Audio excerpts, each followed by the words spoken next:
My name is Jillian, and I'd like to share with you something that happened to me long ago.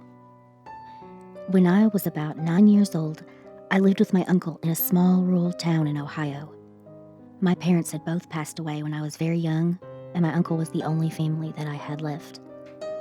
He took good care of me, but our house was probably about 2 miles from our nearest neighbors. During the summer, this left me alone without any other kids to play with. I tried to make the best of my situation by playing outside most of the time. I would climb trees, swim in the pond in our backyard, and go exploring into the deep woods surrounding our house. However, once it started to get dark, I always got a creepy feeling while in the woods by myself. One day, I went further into the woods than I'd ever been, and it was starting to get dark. I was about to turn back and head home, but I saw something in the distance that I had never seen before. It was a boy who looked to be about the same age as me. Jumping at the opportunity to have someone else to play with, I waved at the boy and smiled. I noticed that he wasn't smiling, but he did wave back. I began to cautiously walk closer, trying to get a better look at the boy. He was blonde and looked like he was wearing some old raggedy clothes. I got within a few feet of the boy and asked him what his name was. He didn't respond, but just stared at me with his piercing blue eyes. I then told him that my name was Jillian, and again, he just stared at me. At this point, I was starting to get creeped out and didn't know what else to say. After about 5 more seconds of staring, he began to grin with a mischievous look on his face and said, "Come follow me if you want to know the secret." He then bolted off deeper into the woods. I don't know why I followed him, but I did. Maybe I was just curious.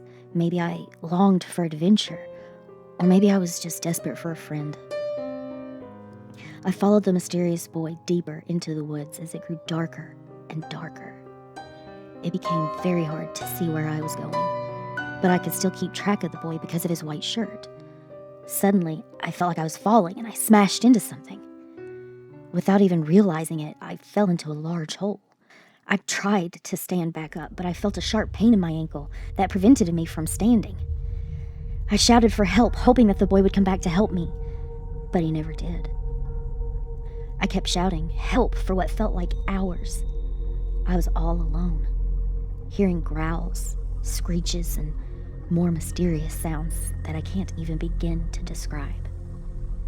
I felt pure panic as I began to feel like no one would ever find me and that I would die in this place. Sitting in the dark hole, curled up in a ball, I began to try to think of positive thoughts and memories, to try to take my mind off of the growling and screeching that was happening all around me. Then, out of nowhere, I saw a face peer over the top of the hole. My heart dropped as I saw a strange-looking man with a beard and a long black robe standing over the hole.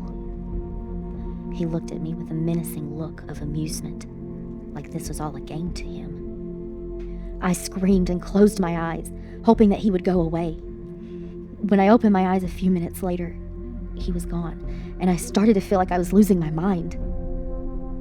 I started to hear whispers all around me, or maybe it was just the wind. At this point, I couldn't make sense of anything. After what seemed like an eternity, I heard a man's voice in this distance. He was shouting my name, calling out to me. He was getting closer, and after a few seconds, I realized that it was my uncle. I shouted back until he found me curled up at the bottom of the hole.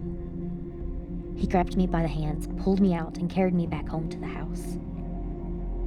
He had been looking for me for hours after he discovered that I never came home. I cried and told him about the boy I saw, how I got trapped in the hole, and the mysterious robed man. He looked puzzled and said that none of our neighbors had a son that was around my age, and that I was just probably seeing things in the dark. Even though he didn't believe me, I know what I saw, even if I can't explain it. Whether it was a ghost, a demon, or something else, one thing is for certain. I will never go into the woods at night by myself again.